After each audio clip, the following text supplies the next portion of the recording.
મહેસાણા આરોગ્ય વિભાગ દ્વારા થયેલ ગેરરીતિને લઈને ભાજપના જ નેતાએ સવાલો ઉઠાવ્યા છે।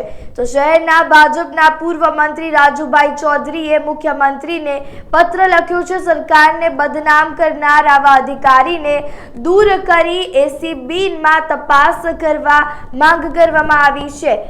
તો ભાજપ નેતાએ મુખ્યમંત્રીને પત્ર લખીને માંગણી કરી છે। મહેસાણા જિલ્લાના આરોગ્ય અધિકારી મહેશભાઈ કાપડિયા પર આક્ષેપો લગાવ્યા છે।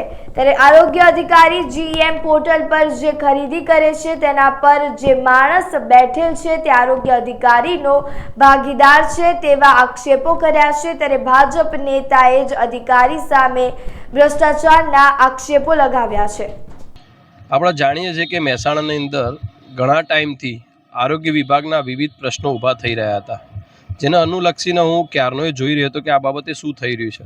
તો એમના અંદરના સ્ટાફને અને વિવિધ લોકોને પૂછતા એવી માહિતી પ્રાપ્ત થઈ કે કાપડિયા સાહેબને કમ્પાઉન્ડ કરવું છે એટલા માટે જ મહેસાણા પસંદ કરેલું છે અને મહેસાણામાં સ્થાયી થયેલા છે, જેમને એમ્બ્યુલન્સની ખરીદી હોય, પોલિયોકરણ રસીકરણ હોય, વિવિધ જે પણ છે એ બધાની અંદર જ એમને પૂરેપૂરું કમ્પાઉન્ડ કરેલું છે એવું એમના સ્ટાફ દ્વારા આપ જાણો છો કે મેં જે પત્ર લખ્યું છે એની અંદર છે સ્પષ્ટતા કે જેમ પોર્ટલ ઉપર જે ખરીદી કરવામાં આવે છે એ વ્યક્તિને પણ એમને પોતાના સ્વાર્થ માટે જ બેસાડેલો છે। એ જ રીતના જે સમર્થ કંપની છે જેને બ્લેકલિસ્ટ કરવાની જગ્યાએ 6 નોટિસ આપ્યા પછી પણ બ્લેકલિસ્ટ કરવાની જગ્યાએ એમને ફરીથી ઓર્ડર રિન્યૂ કરે છે। તો આ સાબિત કરે છે કે મહેશભાઈ કાપડિયા પોતે ભ્રષ્ટાચારી છે અને ભ્રષ્ટાચાર કરવા જ માગી રહ્યા છે।